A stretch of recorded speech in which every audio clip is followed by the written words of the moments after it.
नमस्कार. आज आपण बनवत आहोत बग्यांचा रस्सा. त्यासाठी लागणारे साहित्य आहे. इथे आपण या बग्या घेतल्या आहेत. त्या आपण व्यवस्थित सुकवून घेतल्या आहेत. बग्यांना वाकट्याही म्हटलं जातं. आमच्या गावाकडे आम्ही यांना बग्याच म्हणतो. ही लांब असते. हिचे तुकडे तुकडे करून हिला व्यवस्थित असं उन्हामध्ये सुकवलं जातं. पावसाळ्यामध्ये ओली मच्छी जास्त मिळत नाही, म्हणून अशा प्रकारची मच्छी उन्हाळ्यामध्ये घेऊन ती व्यवस्थित सुकवून पावसाळ्यासाठी स्टोअर करून ठेवली जाते. बग्यांमध्ये दोन प्रकार असतात. ही जाड बगी आहे आणि हिच्यापेक्षा एक बारीकही असते, जी आमच्याकडे चुलीमध्ये भाजून खातात. छान लागते ती पण. आपण 2 चमचे तेल घेतलं आहे. एक मोठा कांदा बारीक कापून घेतला आहे. 3-4 लसूण पाकळ्या आपण बारीक कापून घेतल्या आहेत. आपण एक टोमॅटो बारीक कापून घेतला आहे. थोडीशी कोथिंबीर आपण बारीक कापून घेतली आहे. 7 ते 8 कढीपत्त्याची पानं घेतली आहेत आणि ह्या मिरच्या आपण कापून घेतल्या आहेत.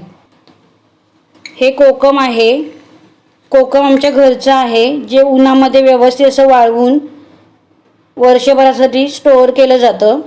तुम्ही या ठिकाणी कोकमच्या जागी चिंचही वापरू शकता. इथे आपण हे लाल तिखट घेतलं आहे.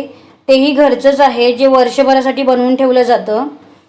1 चमचा धने पावडर, अर्धा चमचा हळद, चवीनुसार मीठ आणि लिंबू. आणि इथे आपण हे गरम पाणी घेतलं आहे, जे बग्या धुण्यासाठी आपल्याला यूज करायचं आहे. चला तर मग रेसिपीला सुरुवात करूया. आपण हे एक भांडे घेतलं आहे. या भांड्यामध्ये आपल्याला या बग्या ओतून घ्यायच्या आहेत. त्यामध्ये मी हे गरम पाणी ओतणार आहे आणि आता यावर मी थोडा लिंबू पिळणार आहे, म्हणजे बग्या पूर्ण स्वच्छही होतात आणि त्याला येणारा जो वास असतो तो पूर्णपणे निघून जातो.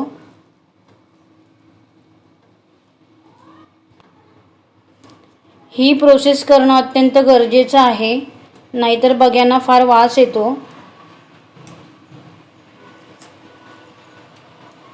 आता बग्या आपण 5 ते 10 मिनिटांसाठी बाजूला ठेवणार आहोत. तोपर्यंत आपण पुढची प्रोसेस करून घेणार आहोत.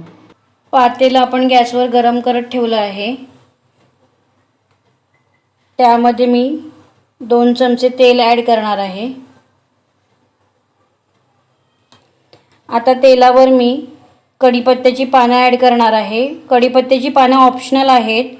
तुम्हाला आवडत असतील तर तुम्ही ॲड करू शकता. त्यानंतर आपण तेलावर लसूण ॲड करणार आहोत. लसूण तेलावर चांगली आपल्याला परतून घ्यायची आहे. लसूण नंतर आपण एक बारीक चिरून घेतलेला कांदा ॲड करणार आहोत.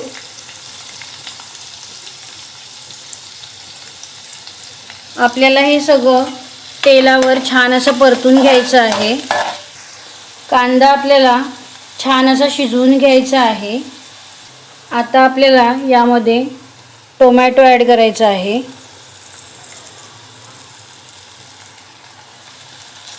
आणि आपण ह्या कापून घेतलेल्या मिरच्या ॲड करणार आहोत आणि हे सगळं मिक्स करून घेणार आहोत.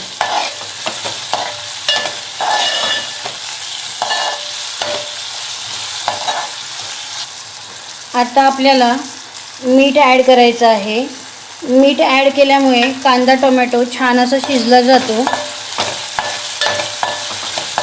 आणि हे सगळं आपल्याला मिक्स करून घ्यायचं आहे. कांदा टोमॅटो आपल्याला छान असा मॅश करून घ्यायचा आहे.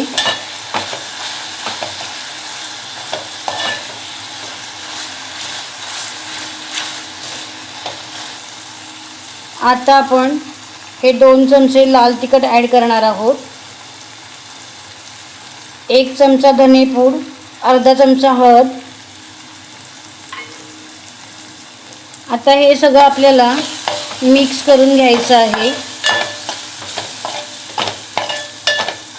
तुम्हाला अजून तिखट हवं असेल तर तुम्ही लाल तिखटचं प्रमाण वाढवू शकता. हे चांगलं शिजल्यानंतर यावर थोडीशी कोथिंबीर घालायची आहे. आता आपल्याला या स्वच्छ धुवून घेतलेल्या बग्या ॲड करायच्या आहेत. या बग्या मी 4 ते 5 वेळा स्वच्छ धुवून घेतल्या आहेत. आता यामध्ये मी ॲड करणार आहे. बग्याही व्यवस्थित अशा या मसाल्यामध्ये आपल्याला मिक्स करून घ्यायचे आहेत. आता यामध्ये मी पाणी ॲड करणार आहे. तुम्हाला जेवढं पाणी हवं आहे तेवढं तुम्ही ॲड करू शकता.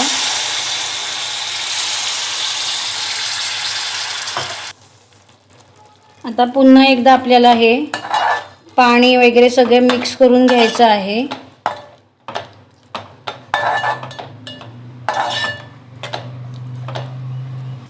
आता आपल्याला यामध्ये कोकम ॲड करायची आहे. कोकम मी धुवून घेतली आहे आणि त्यानंतर मी कोकम ॲड करणार आहे. पुन्हा एकदा आपल्याला हे मिक्स करायचं आहे. कोथिंबीर ॲड करणार आहे. आता यावर आपल्याला झाकण ठेवून हे 10 ते 15 मिनटं मीडियम फ्लेमवर आपल्याला शिजवून घ्यायचं आहे. चला तर मग आपण बघूया बग्या शिजल्या आहेत की नाही ते. तुम्ही पाहू शकता बग्या छानशा शिजल्या आहेत. कलरही छान आला आहे. मी तुम्हाला दाखवते बग्या शिजल्या आहेत की नाही. बग्या छान अशा शिजल्या आहेत. तुम्ही पाहू शकता. वरून थोडीशी कोथिंबीर. बघा आता आपण डिशमध्ये काढून घेणार आहोत.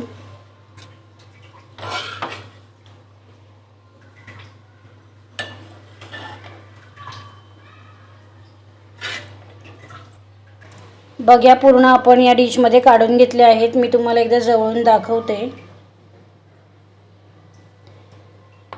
या बघा तुम्ही भातासोबत, भाकरीसोबत आणि चपातीसोबत खाऊ शकता. छानच लागतात. बग्यांचा हा जो रस्सा बनतो तो खूप छान लागतो. त्याची टेस्ट फार छान लागते. तुम्ही नक्की ट्राय करून बघा. तुम्हीही बग्यांची रेसिपी नक्की ट्राय करून बघा. तुम्हाला आणि तुमच्या घरच्यांना नक्की आवडेल. रेसिपी आवडली तर चॅनलला जाऊन सबस्क्राईब करा, व्हिडिओला लाईक करा आणि शेअर करा. थँक्यू.